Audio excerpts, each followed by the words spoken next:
please.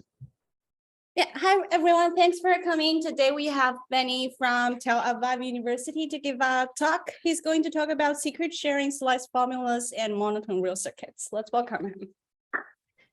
Okay, thank you. And please feel free to ask questions at any point. Also, you know, if you feel comfortable, please turn on your camera. It will be nice to see your faces and get at least get to know you a little bit. So. Okay, so I will tell you about this paper that we had. It's from last ITCS, and it's a joint work with Amos Baimel from Ben-Gurion University, Oded Nir, which is my PhD student, Nati Peter used to be a postdoc in Tel Aviv and is now in Georgetown, and Tony Pitassi, who is now in Columbia. So you see that the title has three parts, and it's basically a talk about three different questions or models, and we'll see the connection between them during the talk.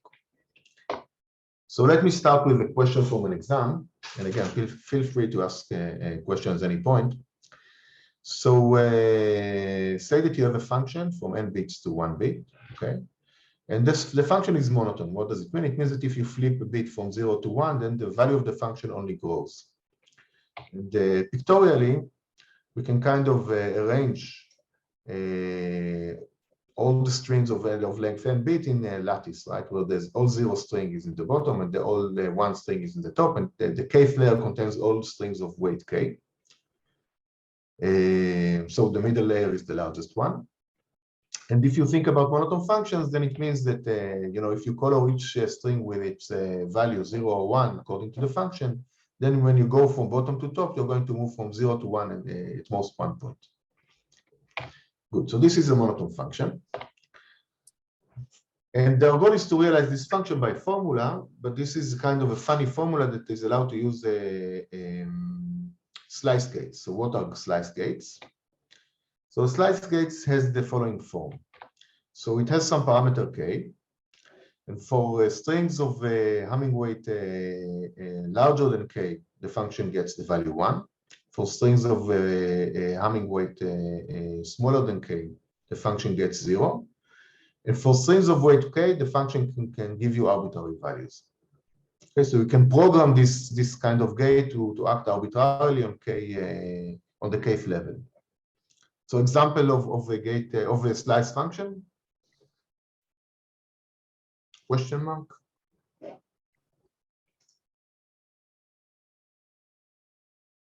Silence. Say over 2 bits. Try to find the slice function over 2 bits. A famous one. Yes, we have it reserved. Okay. So one example for such functions are threshold functions, right? For example, a function that has no yellow area is in particular a slice function. For example, the OR function, right, is a slice function. Okay. Good. Is it clear? Like I mean this. Okay. And again, feel free to talk. You know, this should be some form of an interactive meeting. Good. So these are slice functions, and let's start with the first question. So we are in an exam, so the first one should be easy. What's the best achievable size of a formula that computes an arbitrary monotone function by using only slice gates of n into?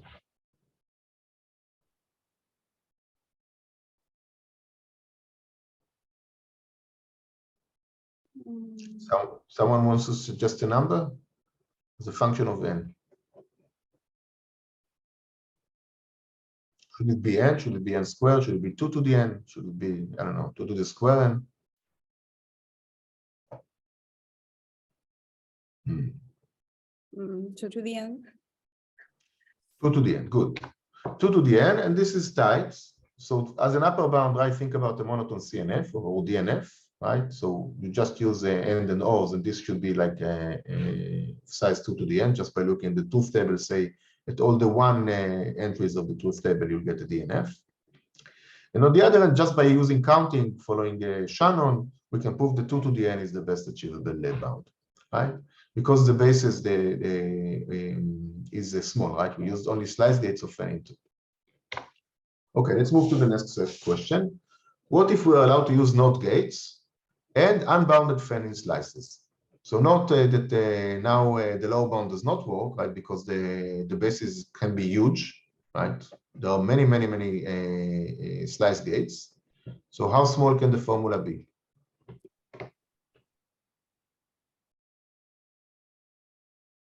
Two to the n, 2 to the square root n, maybe n squared.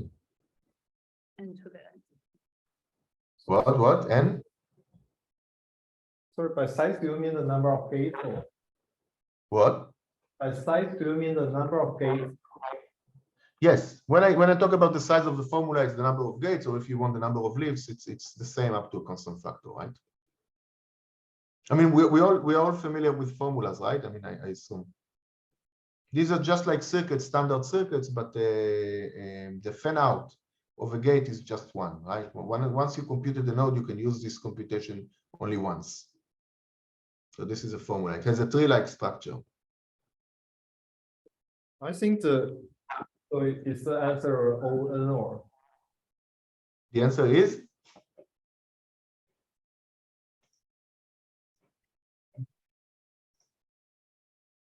you can use also the chat. Let me open the chat. I mean, I can't hear you very well, but or vote.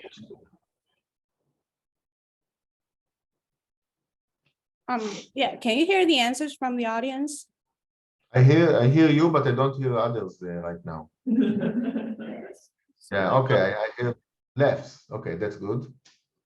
Okay, there is an answer of Owen and 2 to the n. 2 to the n. Okay, wrong. N squared. So let's see why n squared. So consider the following formula, right? The idea is kind of to use many slice gates. Let's denote by f sub k of x the slice gates that agrees with the f, our target function, on the kth layer. Okay, so below k it's 0, larger than k it's 1, and on the kth layer it agrees with the f exactly. So now we have this disjunction that kind of selects, right? Let's assume that weight of k of x gives you 1 only for inputs of weight k. So you take the conjunction of this thing and this function. It's like asking if this input has weight k, use this sub-function. And now when you look at this function weight k, note that I can realize it by using two threshold gates, right? I mean, a threshold gate that asks, am I of weight at least k?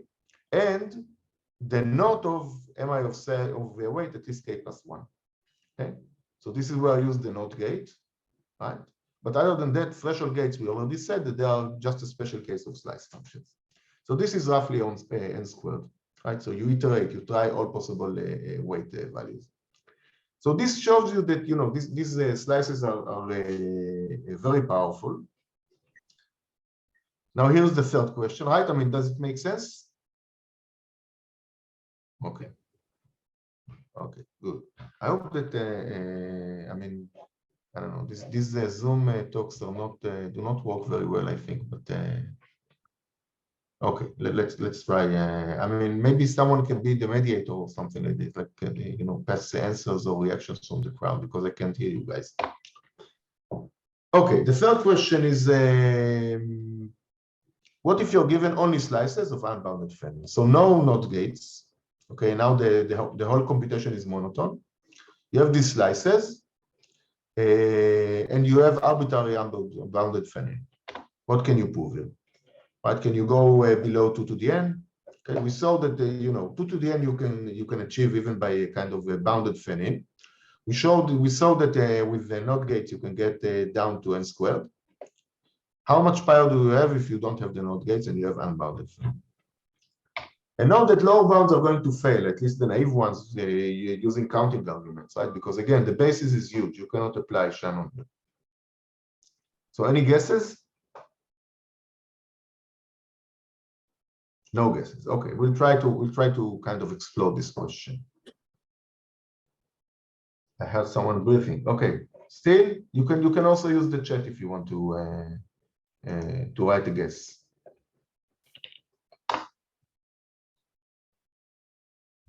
Two to the n over 2, 2 to the square root n, maybe n squared like here. right? It's not a priori clear. Good. Okay. So this was the warm-up. Let me tell you a little bit about what we're going to do in the in this talk. So we talked about formulas over slice gates. Okay, this is how it looks, right? I mean, just a tree structure when the gates can be arbitrary slice gates. And we're going to talk about secret sharing in a minute. And then a third model, which is kind of weird, I will explain the model exactly, which corresponds to what people call monotone real circuits. Okay. Again, this is a computational model, but very weird, where you can use the kind of arbitrary real numbers in the computation. So we'll have these three models that I will define later. And what we're going to show is that recent upper bounds in the world of secret sharing translate to new upper bounds for this family of formulas over slice gates. In particular, we'll show that we can get an upper bound of 1.5 to the n. So this is better than the naive 2 to the n, actually much better, but still not a polynomial as maybe you could expect, or not sub-exponential. And we'll show also that this bound can be delivered or exported to this world. Again, this is the best known upper bound, and we kind of derive it from works on secret sharing. In the other direction, we're going to show the other part of the talk. We're going to talk about to show lower bounds for this model. And we're going to kind of use them in order to derive new lower bound for this model, the formulas over slices. In particular, we'll show a lower bound of 2 to the n over log square n. Okay, so you cannot improve the exponential bound by too much. You cannot hope to get here a sub-exponential number. Say 2 to the square root of n is out of the question. And then we conclude that this gives us a limitation of recent approaches for secret sharing, not for general secret sharing, but at least the recent ways on which secret sharing schemes are based are deemed to be stuck at this barrier. Okay, so this is the high-level plan. And again, feel free to stop me at any point.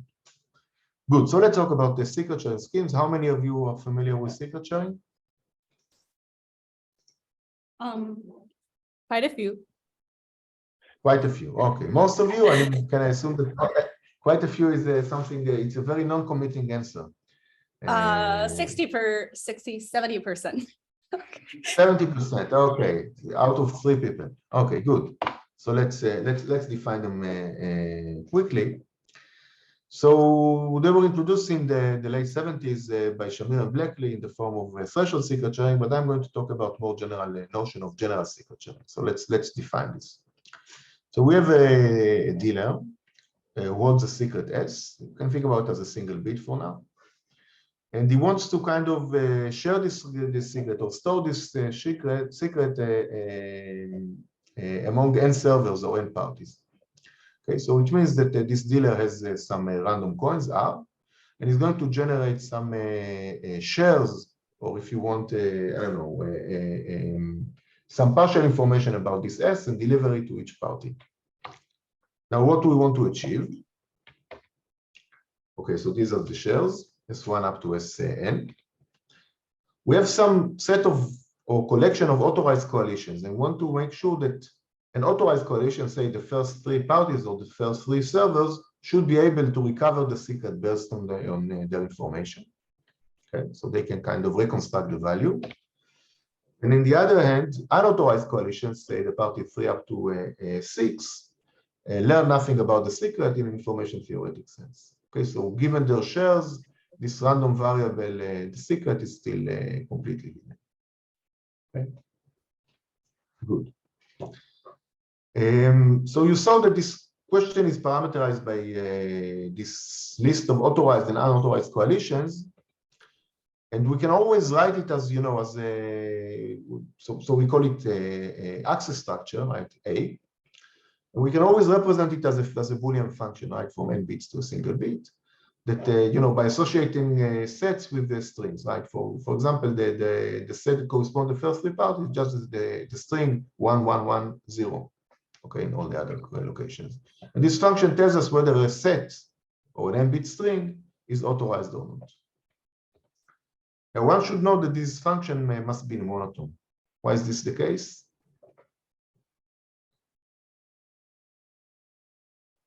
Okay, so let me answer for you. I mean, I'm assuming, I don't know, maybe people talk and I can't hear them, but if you really want, you can try to use the chat. Okay, see, it's something in the chat. Okay, good, excellent, Trevor. So supercoalitions are okay to access, right? I mean, if 1, 2, and 3 are authorized, then definitely when I'm going to add another party, so this thing is stuck. Okay, when I'm going to add the 6th party, then it, this set is still authorized. So this means that the function is monotone, right? When you flip a bit from 0 to 1, the value cannot go down from 1 to 0, right? The sets remain authorized. Good. So the famous and maybe most archetypical example for this kind of secret sharing task is given by a threshold function.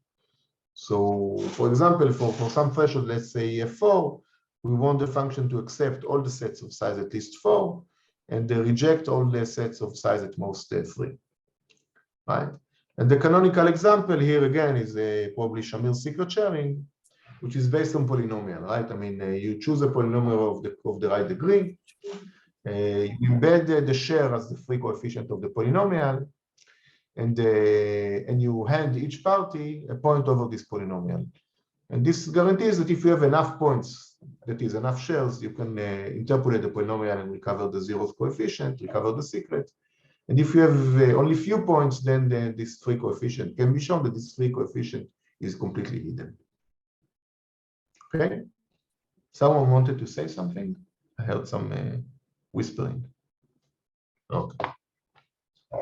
So, when you define this thing, it's natural to ask, can every monotone function be realized by such a scheme, right? I mean, we all know the threshold secret sharing is achievable, but can we achieve an arbitrary function?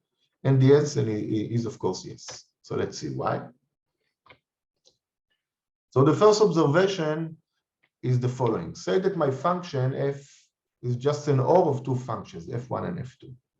Then I can easily, and let's say that I have a secret sharing scheme for f1 and secret sharing scheme for f2. Then I can easily share the secret according to this access structure f. How?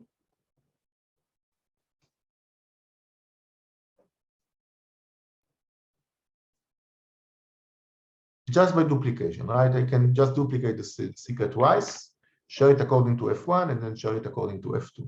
Okay, so this guarantees that if a coalition either satisfies f1 or 2, can recover the secret based on each of these schemes, right? I mean, any of these schemes. So, what about the case of end? Say that my function is just the end of two functions. Then again, it's easy. Why? What will I do?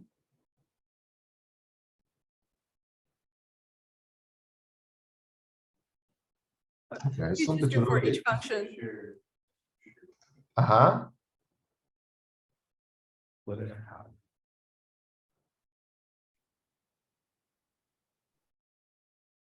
Same or, but report ones. I'm not sure. I want so I want that only coalitions that satisfy both f1 and f2 will be able to recover S. F1 should just output a random value, and then F2 would, if you reconstruct F2, it outputs the secret XOR with the random value. Very good. Okay, right. I mean, who talked? Was it Trevor again? No, it's Justin. I'm way over here. You probably can't see me. Okay. Again, the answer is precise, right? I mean, you're going to just share a random bit according to f1, and then use the XOR of this random bit with the share, and share it according to f2. Okay, of the secret, sorry. And now, this guarantees that if you have a coalition that satisfies only one of these functions, then it will learn only a random bit, either this or this, right? I mean, the marginal distribution of each of these values is just a random. But if a coalition satisfies both functions, then this coalition learns R and R XOR S, and then they can recover the secret. Okay. Good. So this means, in all these cases, this means that, you know, the shell size of F is just the shell size of F1 plus the shell size of F2, right? I mean, in order to share according to F, I just delivered you secret sharing twice according to F1 and F2, either for the same secret or for two different secrets. So now you can recursively apply this thing and get a secret sharing for formulas, right? For formulas over standard formulas over N and O. And the complexity will be just the size of the formula, right? The number of leaves. Good, so this goes back to 88. So let's denote, so now that we know that every function can be realized by a secret sharing, right? Because every function can be realized by a monotone formula over N and O's. Let's define by SS of F the minimal total length of all the shell size among all possible schemes that realize F. So this is the secret sharing complexity of the function. So let's see what is known about this thing. So if I have what's called N out of N secret sharing, right? When I want just the only coalition that it is allowed to recover the secret is the coalition that contains all parties, right? So the complexity of this is just N bits, right? And this is easy, just a generalization of what we did previously with the XOR. I'm going to give the first N-1 parties random bits R1 up to Rn-1, and then then give the last party the value of the secret XOR with all these random bits. Okay, and now every subset that does not contain all the parties will just see random bits. But if all the parties get together and say, you know, add the shells together, they will get the secret. What about T out of N? So we can use this polynomial-based secret sharing of Shamir to show that the complexity here is N field elements, and the elements can be as small as containing just N elements or N+1, which means that this is basically N log N bits. Okay, still very small compared to N. We have already shown you that the secret sharing complexity of a function F is at most the formula size of F, which means that for an arbitrary function, you will get here 2 to the N, right? We know that for most functions, the formula size is 2 to the N. So this gives you an upper bound of 2 to the N. There's also a more complicated model, linear algebraic model, that is called span program. And you can also upper bound the size of secret sharing by span programs. But this still gives you, just in the worst case, it still gives you like 2 to the N complexity. Gives you 2 Kachman and Wigderson. So the big open question here is, you know, what is the right answer, right? I mean, what is the cost of an arbitrary function? What is the secret sharing complexity of the worst function among all n-bit functions? It's a famous question. Why is it interesting? So you can think about it as the cost of resiliency plus privacy, right? I mean, in a sense, when I talk about secret sharing, the correctness property tells me that I have robustness against erasures, right? Even if some of the parties are not there, authorized coalitions can still recover the secret. So you can think about it as some sort of erasure channel. On the other hand, we have here privacy, which means that, you know, that unauthorized sets learn nothing about the secret. So you can phrase it as a question about the channels and about the combination of privacy and resiliency of a possible channel, if you think about F as, you know, as a corruption channel. Another reason to care about this question is that this is the simple, probably the simplest variant of more involved question about information theoretic cryptography that seems to be much harder. And so this is kind of a test case. And this is simpler because here there is no computation involved. You just want to store information, right? In more involved notions, you talk about manipulating this information, like in secure multi-party computation. And there's this intriguing question, you know, that goes back to Shine Kushilevitz, probably also earlier, that asks, you know, this kind of complexity measure, the secret sharing complexity, seems to be like an attribute of the communication complexity of F, right? It doesn't seem like a computational, it doesn't seem to be related to computational properties of F. Still, the best upper bounds that we have kind of depend on the computational complexity of F. So they ask, is it really true that this measure, which seems to be kind of information theoretic, non-computational, is really tied to computational complexity? So this is an intriguing question, and we don't know the answer. Or at least we know a little bit, or maybe partially the answer. We'll talk about it. Okay, so what are the best upper bounds? So I show you this 2 to the n that you can be proved by using either formulas of span programs. And for a very long time, this was basically the best known upper bound up to low order improvements. Now, a few years ago, Liu, Vaikuntanathan, and we made a significant progress. Well, quantitatively, you know, it's not significant to see that the constant one next to the n here was slightly kind of tackled and reduced to 0.999. I think that there are more nines here. But qualitatively, this was a big breakthrough, right? Because it shows us that this exponent one is not inherent. This also kind of separates, in a sense, computation from this measure, right? Because we know that in normal computational models, the cost should be 2 to the n, and here we kind of deviate from this bound. Now, once we had this improvement, there were other improvements on the way, and currently the best known upper bound is 1.5 to the n. This is from crypto 2 years ago. This is with my student Duality Nir, also a co-author of this work. So we have this bound, and you know, once we broke this 2 to the n, you can ask how low can you go? Let me just mention, okay, that as in many other cases, the lower bound is really poor. But the lower bound is ridiculously poor. This is just basically n squared. And even n squared, we don't know how to get. It's n squared over log n. It's very old, you know, late 90s, more than 20 years ago, and we still don't know how to make any progress. And unlike, you know, like proving lower bounds for circuits or for in the context of computational complexity, even just proving that there exists a function that has a high cost is hard, right? I mean, so, you know, in the world of computational complexity, existential lower bounds are easy to prove, right? You can prove that there are functions just by counting. There are functions that require 2 to the n complexity by circuits or by formulas or by other models. And here we don't know how to prove such lower bounds, right? So counting methods kind of fail in this domain. Good. So I was starting to say, so we saw all this progress. Sorry, question? Okay. So we saw all this progress. And now we, you know, we can be maybe greedy or very optimistic and say we have these new techniques. Maybe we can push it, you know, to polynomial complexity, or at least to sub-exponential complexity, say to 2 to the n to the 1 minus epsilon, take to the, say, a square root n or something like this, or n to the power of 0.9.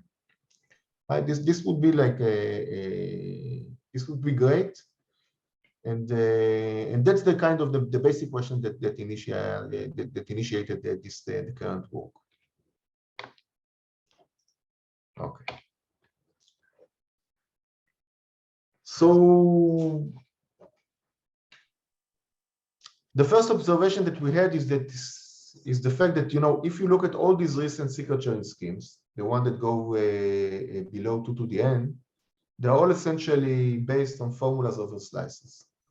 Okay, sometimes it's not explicit, but if you dig hard enough, you can extract this kind of structure, right? So they kind of start implicitly by formulas over slices, actually typically constant depth formula. Then they realize each gate cheaply by using some sort of special tailored secret sharing schemes that go back to LVW.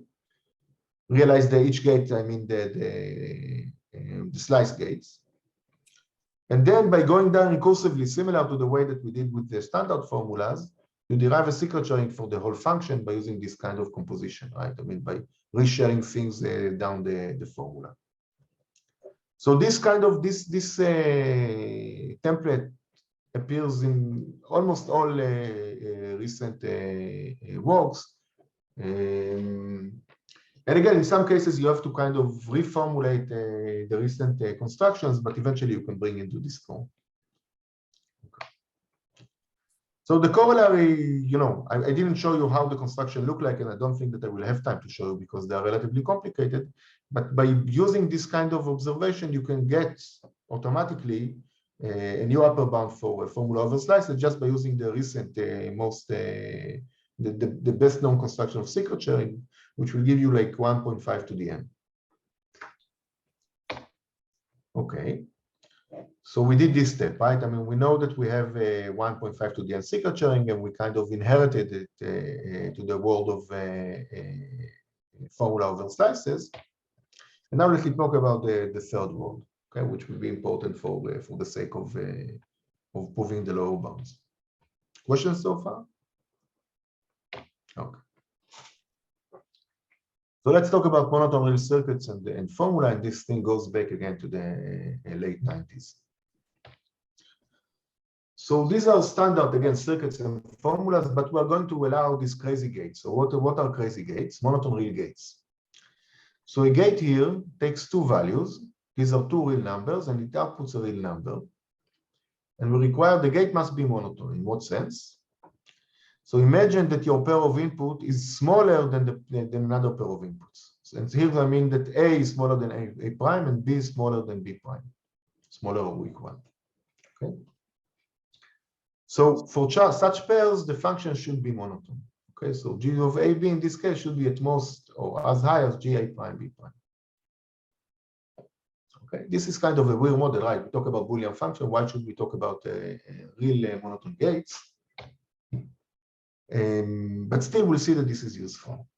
Now we can build a circuit over this kind of gates, or a formula over this kind of gates. We're going to say to look at this formula or circuit and feed in a binary input at the bottom, right? A 0, 1 vector. And if the output is binary, then we're going to say that C computes this monotone function. Okay. So if a real monotone gate kind of respect Boolean inputs, that is, for a Boolean input, it will output a 0, 1 output. This is not necessarily the case, right? Because it uses real monotone gates. But still, if it outputs a binary output, then we'll say, then, you know, the computation corresponds to some Boolean function, right? Over n bit vectors.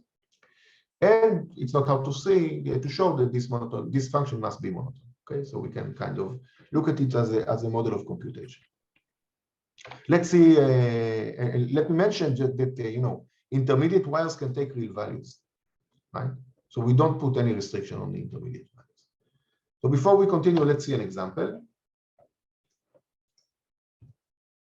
By the way, when should we end? At 8? Sorry. It's 1 p.m. Eastern time. Yes, okay. Like 25 minutes from now? Yes. Okay, excellent. Good. So let me give you an example, just that we will all feel comfortable with this funny model. So think about the following circuit. So we have here bits, right? Just say 8 bits. And this is addition over the integers. Okay, so this is like the sum of bits, outputs an integer value, and so on. So at the top gate here, right? I mean, you get on the left hand, you get the sum of the bits in the left, and here you have the sum of the bits in the right. Okay, and you can, let's say that we put here a single gate that gives you 1 if A plus B, these two numbers A and B are larger than 1, and 0 if A plus B is smaller than sorry, larger than 4 or smaller than 4.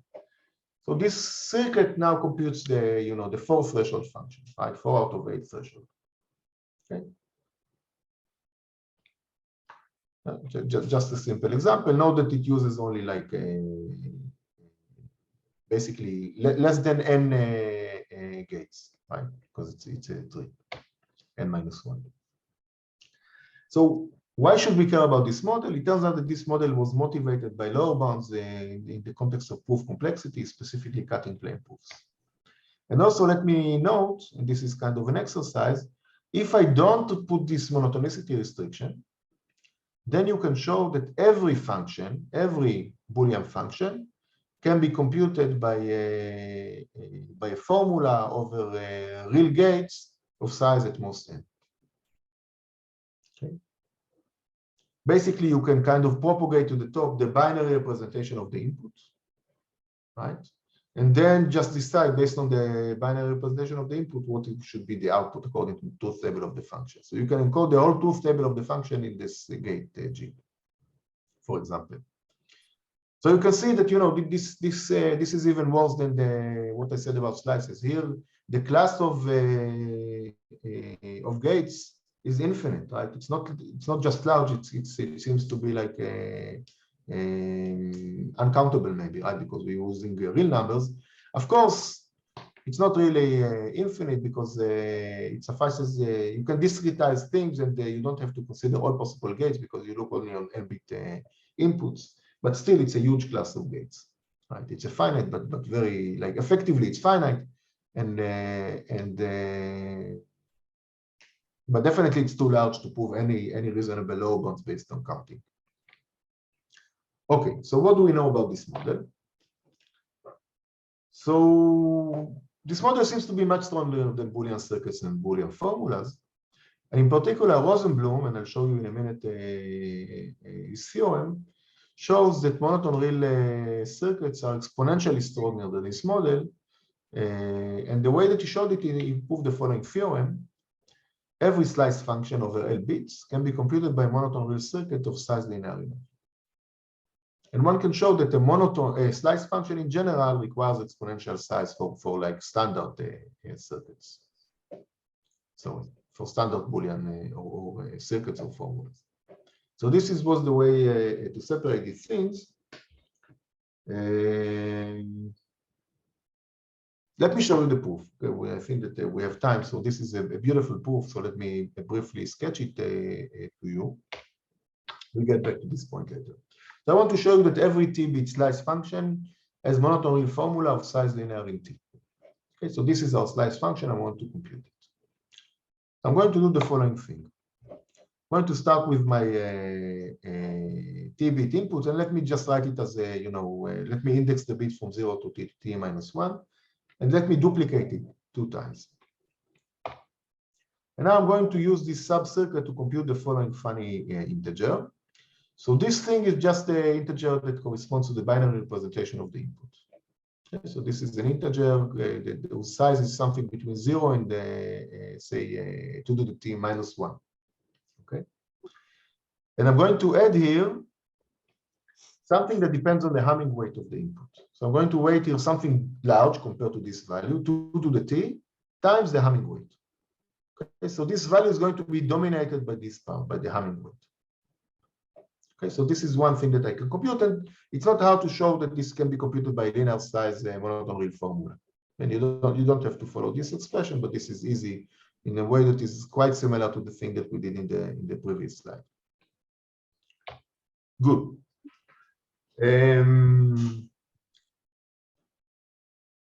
On the right hand side, I want to compute another integer. Okay, let's call this integer m. And now this integer is almost identical. So again, I'm going to have this expression which kind of depends on the Hamming weight times 2 to the t. But this time I'm going to subtract the integer that corresponds to x. Here I added it and here I subtract. So I have these two numbers.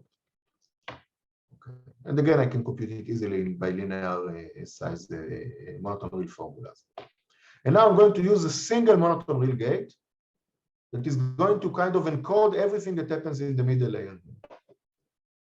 Okay, so let me explain how these monotone real gates can be defined, or at least why I can define such a monotone real gate. And that's it. That's going to be the formula. So let's start with the following simple observation. Consider two inputs, x and y, and assume that the Hamming weight of x is strictly smaller than y. Okay, so they lie in different levels. Then I claim that the pair of integers p and the m that correspond to x is strictly smaller than the pair of integers that correspond to y. Why? Because the Hamming weight here dominates these values and it's larger, right? So for y. Okay, so these two numbers are going to be larger. The p part is going to be larger than the p part, and the m part is going to be larger than the m part. Good. Now here's the second observation. If x and y lives in the same layer, then these two in the corresponding integers are incomparable. Well, this is simple, right? I mean, y, they live in the same layer, so this part is going to be the same. And now one of them is going to be large for this part because we add it, and one of them is going to be large for this with respect to this part because it's subtracted. Okay, why is this property useful? Okay, now let's look at the thing that I want to compute, right? Say that I want to compute a slice function over the middle layer. All the inputs in the middle layer, any pair of two inputs in the middle layer are kind of incomparable, right? When they reach to this point, and therefore this monotone real gate here is unconstrained, right? So I have no restriction about what it should do, right? Monotonicity is not an issue because these values here, remember that monotonicity was a constraint only when something was smaller than the other thing with respect to the order that I defined. So once I have two inputs that, you know, are unordered, right, are incomparable, this monotone real function real gate can do an arbitrary thing of them. So that's it. So I can program it to behave nicely on this layer and to give 0 for this layer and 1 for this layer. And now that, you know, here I have all the information about the input x, right? The input that is coming, so it's easy for me to compute it, right? I can compute the function. I have enough information. Good. So what did we learn? We learned that, you know, since I can kind of emulate a slice function by using a small monotone real formula, if I have a formula over slices, I can take each slice gate and emulate it, replace it by this formula, monotone real formula, and get a monotone real circuits of similar size. Okay. Know that although I started with a monotone or with a formula over slices, and each slice is going to be realized by a monotone real formula, okay, the final thing that I'm going to get is actually a circuit, because a formula of formulas is not a formula, right? Only a formula with one's formula. And so this is important. Okay, good. So given this corollary, I conclude that in order to prove a lower bound for formula over slices, it suffices to prove a lower bound for monotone real circuits. Okay, that's great. So let's open the literature and ask what kind of lower bounds we have. Right, so this is what I just said. Formula over slice is lower bounded by monotone real circuits. So what do I have about lower bound? What kind of lower bounds do I have against this model? So it's actually surprising that someone can prove anything about this model. As I said, you know, the basis is huge, but still, it turns out that you can exploit monotonicity and use this wonderful approximation method of Weisborov and extend it to this model. So this gives you a good lower bound, right? Something which is kind of sub-exponential. But unfortunately, we don't know how to achieve here like a truly exponential bound, right? I want something here which is exponential in n and not in a small polynomial in n. This is good, but not what I want. Okay, or not as good as I would like. And this seems to be hard. There are some obstacles in order to prove this, to improve this constant. However, we note that if you look at monotone real formula, so this is, you see the difference between formulas and circuits, right? In circuits, you have fan out 2, right? I mean, given the output here, you can reuse it. In formula, you cannot reuse it. It's a tree structure. So for this model, we actually have very good lower bounds, right? We have something which is exponentially, almost exponential in n, up to kind of logarithmic factors in the exponent. Okay. And the idea is that use what people call the communication complexity of Kratchmer, Victors, and Games. I will tell you a little bit about it in a minute. Okay, so here we have much stronger lower bounds.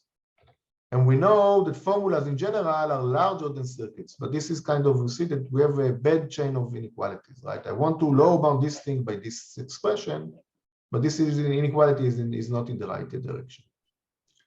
So I could solve this problem if I could show that formula over slices are at least as large as monotone real formulas, right? If I could kind of move this inequality to this point, then I could use this lower bound. Well, I don't know how to do it, but instead I can kind of, what we do is to present an intermediate model, which is something which is morally between circuits and the formulas. This is separable monotone real circuits, okay? And we can show that this creature is lower bounded by this thing, and this lower bound can still be applied to this creature. Okay, good. So let me tell you about this lower bound, and then I will explain what exactly is separable monotone circuits and why this notion is useful. So let me start by a short background about this KW games. So if you haven't seen it, again, it's a beautiful thing. It's not something new, but it's classic work of Kachmer and Wigderson. So this is the game. Alice holds an n bit input x. Bob holds an n bit input y. And we have the guarantee that f of x equal to 0 and f of y equals to 1. Okay, so we know that in particular that x is different than y. In fact, we know that there is an index in which x is 0 and y is 1. And our goal is to find this index, right? Find the index I such that x and x of I is smaller than y of I. Why are we guaranteed to have such an index? Because f is monotone, right? I mean, f is monotone. We know that f, the value of f is smaller than the value of x is smaller than the value of y. This means that it cannot be the case that x is strictly larger than y in all coordinates, right? There must be a coordinate in which x is strictly smaller than 1. Good. Now, typically people talk about the standard KW game, and we are going to talk about an extension of it to the real communication complexity world. So what does it mean? It means that these two parties, remember, they want to find this index. They're not going to talk to each other by sending bits. Instead, they're going to talk to each other by using a less equal oracle. So what does the oracle do? At each point, the parties, it can send a real number to this oracle. Right? Alice sends A and Bob sends B. And the oracle kind of shouts 1 if A is smaller than B. Okay? And we count the number of queries. So when we count communication complexity, we care about the number of queries. We don't care about the binary representation of this A and B. Let's ignore it. Just the number of queries. Okay, so this is a nice game. Why is it relevant? So let me show you that if I have a good circuit, or actually a shallow circuit, then it leads to a good protocol. So let's see why. Again, a beautiful and very simple and elegant idea. Goes back to this KW work. Let me say that, let me try to mark nodes V. If the value, right, each node computes some function, right? I mean, of course, the top node, but also this node computes some sub-function, right? That corresponds to the sub-circuit that is rooted in this node. So let's denote this sub-function by f sub v. And I'm going to mark nodes if f sub v of x is smaller than f sub v of y. Okay. Now, the idea of the protocol is to walk from the top gate to the bottom gate while walking only on marked nodes. Okay, so if I reach to a marked node at the bottom at a leaf, then it means in particular that this corresponds to an index in which, right, I mean, say that I reach to x2, and this means that x2, the second bit of x is 0 and the second bit of y is 1, right? Because this computes the function that projects this bit to the output. Okay, so at the beginning of the protocol, I know that this invariant holds for the top gate, right? Because I know I'm guaranteed that f of x is smaller than f of y. Excellent. Now, how am I going to proceed? Well, so I'm going to mark the root. Well, you know, Alice knows, Alice can compute everything on, you know, can do the whole computation with respect to x, and Bob can do locally the whole computation based on y. So Alice holds A1 and A2, and Bob holds B1 and B2. Of course, Bob does not know A, and Alice does not know the B's. Now, because this gate is monotone, and because I know that the output of the blue is 0 and the output of red is 1, I'm guaranteed that either A1 is smaller than B1 or A2 is smaller than B2. So I'm going to use the oracle in order to determine which is the case. Okay, so I'm going to ask the oracle, is it true that A1 is smaller than B1? Well, if the oracle says yes, great, I'm going to move left. Otherwise, I'm going to move right. And I'm going to continue until I get to the leaf. So the complexity of the protocol is now the depth of the circuit. And indeed, this allows me, by using communication complexity lower bounds, to get a lower bound on the circuit depth. Okay, of course, not on the size. I can apply this thing to formulas because in formulas, the size is basically exponential in depth, right? That's the main point. So the question is, can we balance a protocol, right? I mean, when can we balance a circuit or a protocol? And this is where separable, this notion of separable circuits gets in that we defined. It will take me 2 or 3 minutes and then we'll conclude. So let's say for 2 parameters, alpha and k, think about them as constants, we'll say that the circuit is separable if for every rooted subgraph, I can find k special vertices such that each cloud, that is accessible from this node is of size at most alpha, captures at most alpha fraction of the whole mass of this subtree. And if I remove these nodes, then the remainder of this graph is of size at most alpha v. Right? So there are at most alpha v nodes outside the clouds that are reachable from this node. Okay, why does this notion make sense? So I'm going to show you that if I have a good separable circuit, then I get a communication complexity using the previous reduction, which is very good, which is basically logarithmic in the size of the circuit. Okay, which means that if I have a linear lower bound on the depth, I get an exponential lower bound on the size. So let's see why. So I'm going to run the previous protocol. Let's start by marking the root. Now, again, by monotonicity, this whole thing is also monotone. So I know that there must be a node here which should be marked. How many queries I have to kind of make in order to identify which node is marked? Well, at most k, right? And after finding out which node I'm going to mark, I can get rid of all the other clouds, and the size of the graph shrinks by a factor of alpha.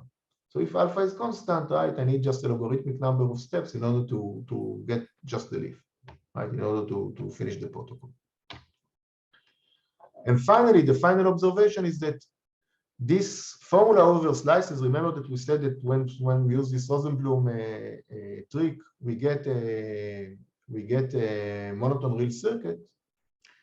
The observation is that this circuit is not a formula, but it's actually quite close to a formula. In particular, it's good, it's separable. And therefore, we can use this trick in order to get a lower bound for formulas over circuits, over slices. Good, so let me summarize.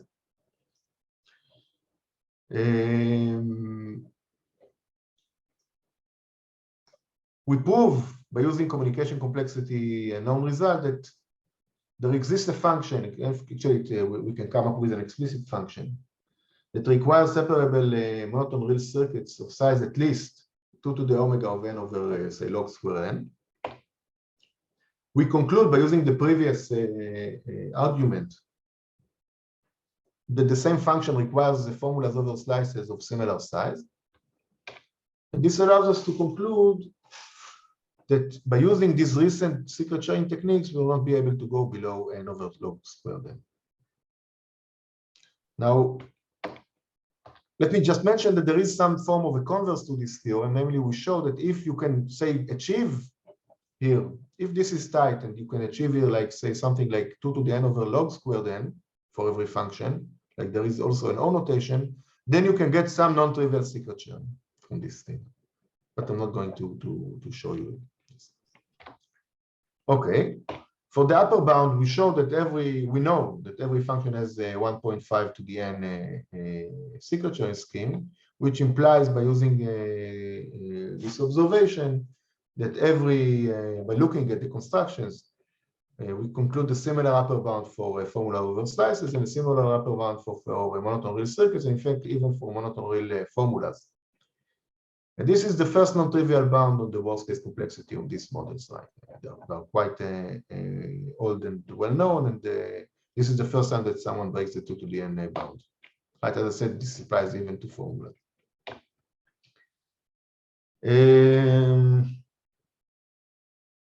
We can prove some separations for concrete functions. For example, we can show that the monotone real formula is a function for which the monotone real formula is most linear, but the secret sharing complexity is almost quadratic. And we have some candidate separations. For example, for n over 2 slices, we know that the monotone real formula is of size linear. This is Rosenblum. And the best known secret sharing is exponential in square root n. And also for random CNF, we can actually give a candidate kind of for a stronger separation. We know that the monotone formula is at most exponential in alpha n, right, for a random and with VNF. But we can show that the best known, or we know that the best known upper bound for secret sharing is only exponential in beta n for beta, which is larger than alpha. Okay? So this is kind of a conditional. If you believe that this is tight, then this gives you a separation. And interestingly, there is this notion of duality that we don't have time to talk about, but duality, if you heard about it, duality of functions, right? I mean, just like the fact that the CNF is the dual of DNF, right? I mean, so we know that if you have a good monotone real formula for a function, then you get a good monotone real formula for the dual of the function. But we don't know this kind of property for secret sharing. So this is another interesting difference between these models. To summarize, so we have this new connection between secret sharing scheme and monotone complexity theory. It continues a long line of work. This is not the first time that we have this kind of connection. As I mentioned, some of them, when we talked about span programs and formulas. There are many open questions in the domain of formula over slices. We view it as a natural complexity model. Can you get better upper bounds? Or maybe prove a truly exponential lower bound of 2 to the omega of n? That would be great. For monotone real formulas, it's not clear the relation between monotone real formulas and the formula over slices. Can we prove some strict relation between them? In particular, we don't know how to balance monotone real formulas. We know how to balance the protocol, but not the formula itself. That would be an interesting thing to do. And finally, for secret sharing, can we bypass this conditional lower bound that depend on the formula over slices? As I said, the recent techniques leads to formula over slices, but maybe it suffices to modify them just a little bit and deviate a little bit from the framework, from the current framework, in order to bypass this lower bound. The question of amortized complexity, think about a huge secret, much larger than 2 to the n, and measure the rate, right, the blow-up factor of the secret compared to the shells, is something that we hardly understand. This is another interesting thing to explore. And structural properties, I mentioned duality, closure under all sorts of operation is an interesting thing to understand. That's it, I guess. Thank you.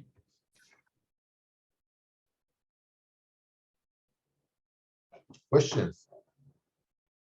Oh, can you go to your second slide? What? Can you go to like your second or third slide?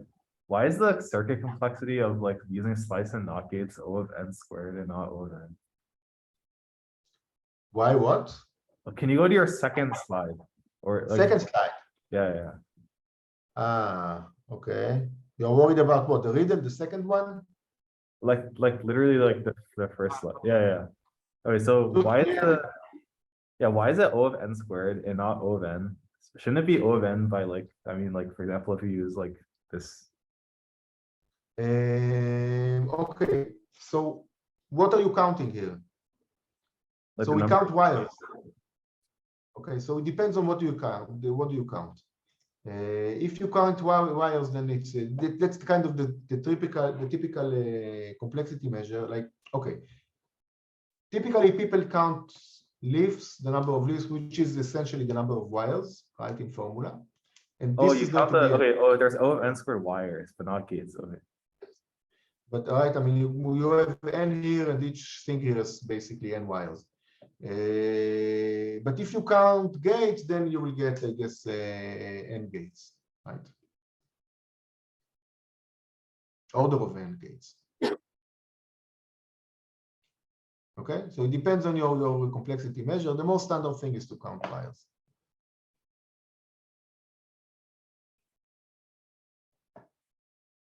Other questions, comments?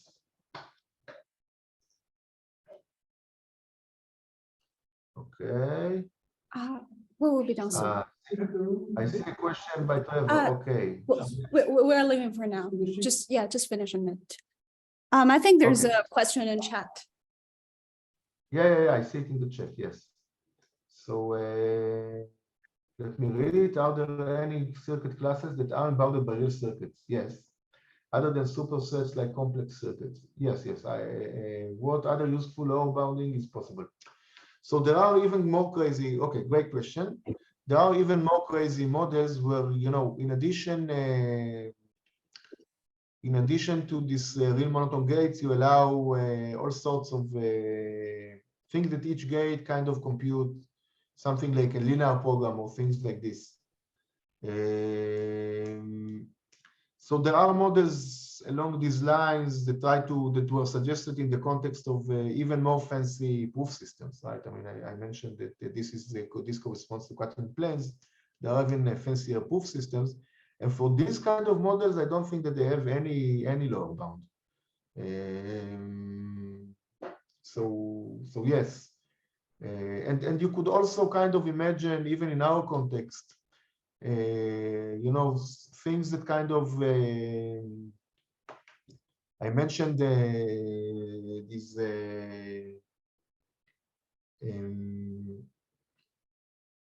yes, I mentioned these span programs. So you can imagine things that kind of include both span programs and these monotone real circuits, and maybe you can kind of plug in span programs at the level of each gate. So this will lead you again to another stronger model. It's not completely clear. I mean, I'm not sure right now whether it's possible to prove lower bounds for this kind of things. More generally, I guess that the question is how to kind of compare fancy secret sharing schemes into computational models. This is, you know, maybe there is a general connection. We don't know.